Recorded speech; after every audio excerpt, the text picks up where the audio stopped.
Assalamualaikum warahmatullahi wabarakatuh.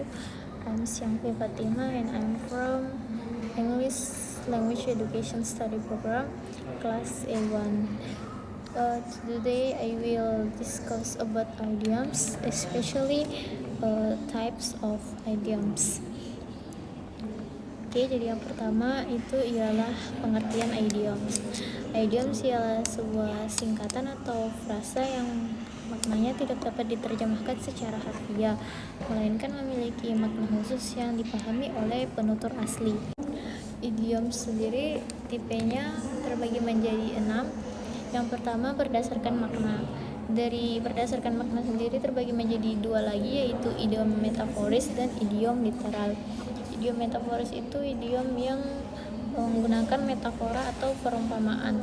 Contohnya beat the bullet, yang artinya menghadapi situasi sulit dengan tabah.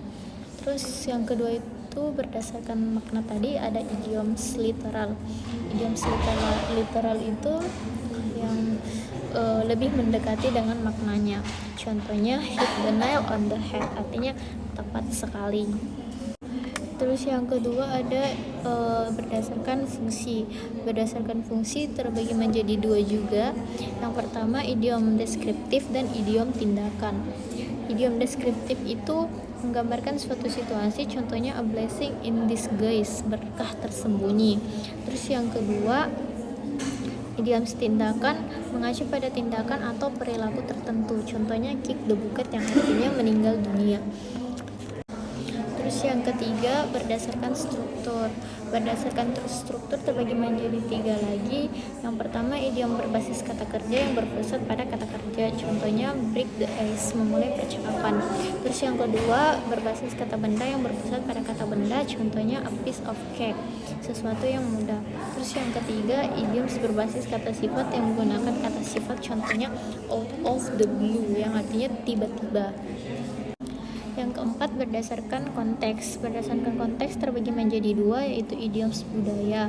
Idioms budaya yang artinya ungkapan yang khas dalam budaya tertentu, contohnya the ball is on your court, yang artinya giliranmu untuk bertindak.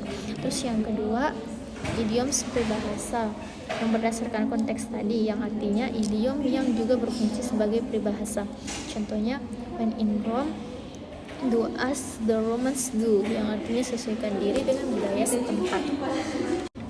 Yang kelima berdasarkan topik. Untuk berdasarkan topik terbagi menjadi 3, idioms cuaca, idioms hewan, dan idioms olahraga. Idioms cuaca itu berhubungan dengan cuaca atau alam, contohnya every cloud has a silver lining, selalu ada hikmah di balik kesulitan. Terus yang kedua idioms hewan menggunakan citra hewan, contohnya let the cat out of the bag, yang artinya membocorkan rahasia. Terus yang ketiga idioms olahraga berasal dari istilah olahraga, yang artinya hit out of the park, melakukan sesuatu dengan luar biasa. Yang terakhir ada gabung ungkapan tetap. Ungkapan tetap terbagi menjadi 2. Yang pertama kolokasi atau collocation, kombinasi yang tetap, contohnya by and large, yang artinya secara umum. Terus yang kedua ungkapan tetap itu phrasal verbs sebagai idioms, gabungan kata kerja dan partikel yang memiliki makna idiomatik, contohnya look up to, yang artinya menghormati.